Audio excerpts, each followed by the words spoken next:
Bienvenue sur Handicap Radio-TV. Aujourd'hui, direction Marseille pour une affaire glaçante qui a secoué les assises et marqué les esprits. La condamnation à perpétuité d'un homme reconnu coupable de séquestration et de torture infligée à un adolescent de 16 ans. Les faits remontent à 2019 dans les quartiers nord de Marseille, au sein de la cité Félix Piat, un lieu tristement célèbre pour ses trafics et ses règlements de compte. La victime, un mineur originaire d'une famille réfugiée de République démocratique du Congo, était impliqué dans de petits trafics de stupéfiants. Pris dans les engrenages d'un réseau et de ses rivalités, il a été enlevé et soumis à une violence inouïe.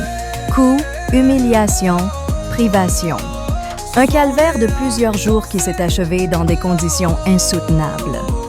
Le procès a mis en lumière le visage sombre de ces cités où les trafics de drogue dictent souvent leurs lois. Les jurés ont entendu des récits d'atrocités, de tortures préméditées et d'une cruauté méthodique qui dépasse l'entendement.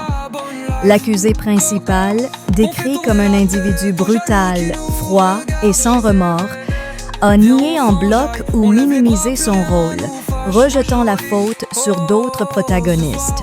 Mais les témoignages, les expertises et la reconstitution des faits ont accablé sa défense. À l'issue des débats, la Cour d'assises a prononcé la peine maximale, la réclusion criminelle à perpétuité, assortie d'une période de sûreté de 22 ans. Une sanction lourde, qui traduit la gravité extrême des actes commis contre un mineur vulnérable, livré à la barbarie d'un adulte qui avait choisi la loi du plus fort. Cette affaire illustre une fois de plus la spirale de violence qui engloutit trop souvent des jeunes pris au piège du trafic, parfois dès l'adolescence.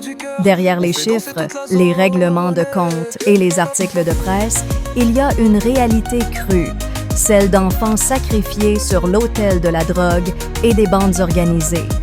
La famille de la victime, présente au procès, a exprimé son soulagement face à ce verdict, même si aucune peine ne pourra effacer la douleur ni ramener leur fils.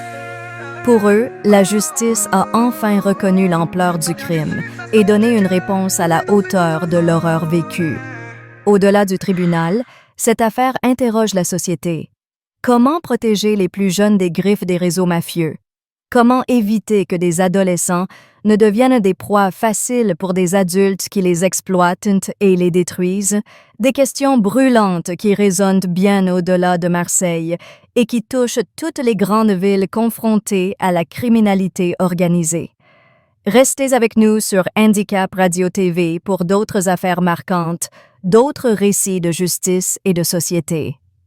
Abonnez-vous, activez la cloche et continuez à suivre l'actualité racontée différemment.